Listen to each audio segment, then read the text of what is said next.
Thanks for joining us again. Maryland state revenues have turned out better than expected with a $520 million working surplus. Yes, I said surplus this fiscal year. So naturally, there are agencies for asking for cuts to be restored and people who have their hand out.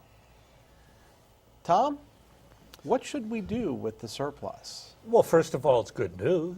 It is good news. I think we would all agree on that, and I'm sure the governor's happy, the people in the legislators are happy. Which can governor, we because reduce taxes now? arguably this is more on O'Malley's watch Yes, than it it is. was on Hogan's. Yes, it is on O'Malley. It's due to some of the things they did previously, obviously.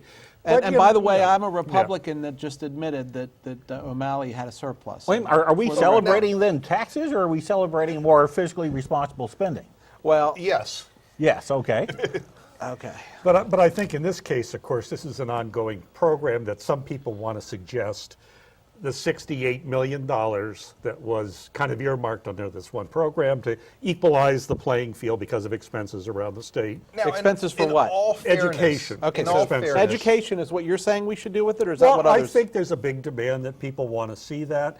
They did a poll here in Maryland about what they want the governor to do.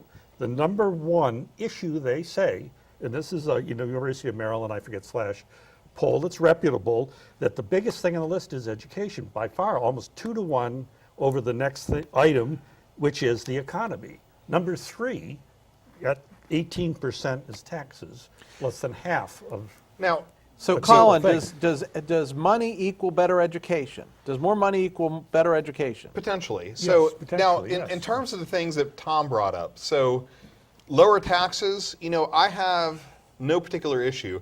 And here's the thing. We have had, Maryland, this is not the first surplus we've had in the budget. I agree. Right? So we have been doing pretty Ehrlich well. had a couple. Ehrlich had quite a few, yes. And so that proves something, that either both Republican and Democratic governors in this state have been able to produce surpluses. Is there an argument to be made for taxing? In certain areas, yes. Do I think that our taxes here in Western Maryland are egregious? No. Not compared to Montgomery County, not compared to PG County. I think our state income tax is egregious.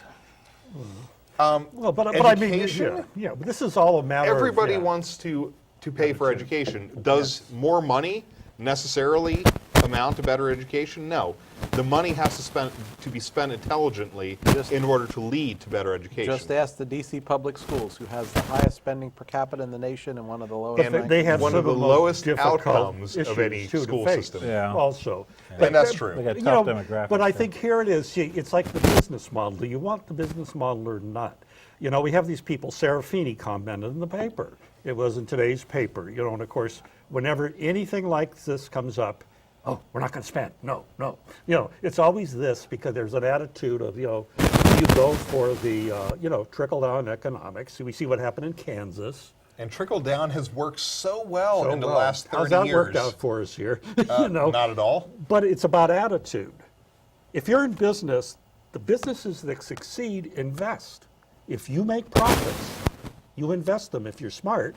If you're stupid, you sit on them. And here's But you don't invest all of them. You No. invest a certain portion, Yeah, and you yeah. invest in appropriate They're things. not investing even all But of you them. bring They up a spent the very 68 good on point, and that. I think that needs to be addressed, which is the fact that there's an argument that's being made that Maryland is a business-unfriendly environment. that's And we have some of the most successful businesses in the state Yes, who we are do. staying in the state, not leaving the state. Yes. Why? Because they believe, first of all, they're running their businesses properly, they're making them profitable, and the regulations that we have in place and the taxes that we have in place are not so egregious that they're driving business And out we of have the business. workforce that's educated. So, And but, that makes but- a but job let's for this- let's be honest, this guys. time.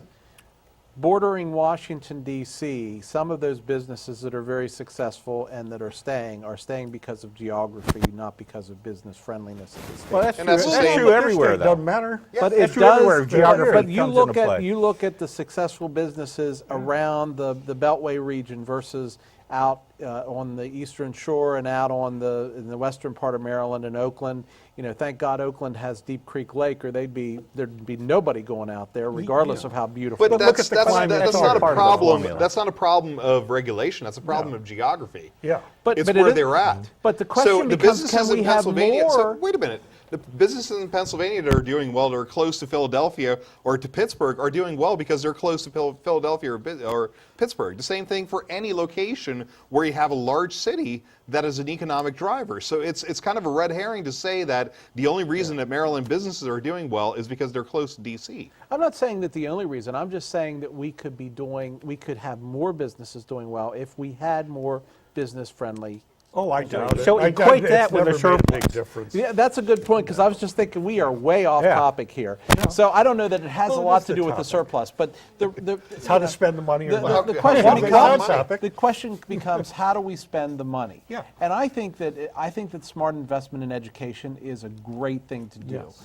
I It's think been great for Maryland. it has. But I- the key that you're saying is smart investment. So just throwing Yes. money at the problem is not a solution.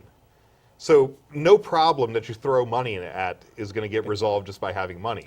No. We have to have a plan as to how we improve education, how we provide more education to underserved sections of society, and spend the money smartly. By the same token, I think, and this is something that I think you're going to agree with me on, is also invest some of that money into coming up with better, more friendly business policies that attract more, incent more businesses to come into the state to engage those better educated students and raise the economy in a more sustainable effort or more sustainable manner.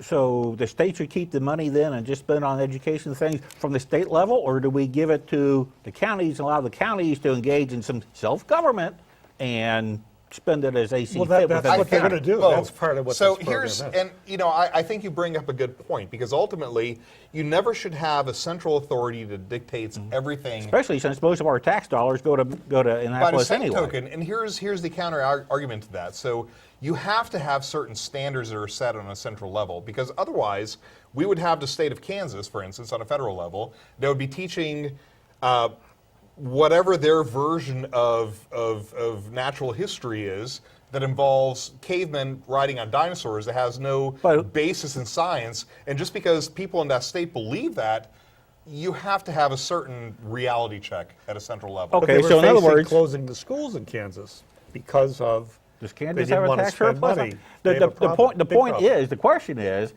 do we want Annapolis to determine how that money is spent, or do we want to, if we're going to decide to spend it on education, or do we want to give it to the school districts and allow them to determine that? Well, I think you have to come up with with kind of a middle path where you set certain guidelines, but then allow the local authorities Okay, to so really you want decide. Annapolis to act like Washington then? No. What they're trying to do with this particular $68 million is trying to equalize where it's, some places it's cheaper to run your educational system, some places it's much more expensive. And you've got the and they're last word trying on to that? Equalize it. Coming up, we've got a fast-paced segment. 3 topics, 4 panelists, and just 5 minutes. We'll be back in 3 minutes, so stay tuned.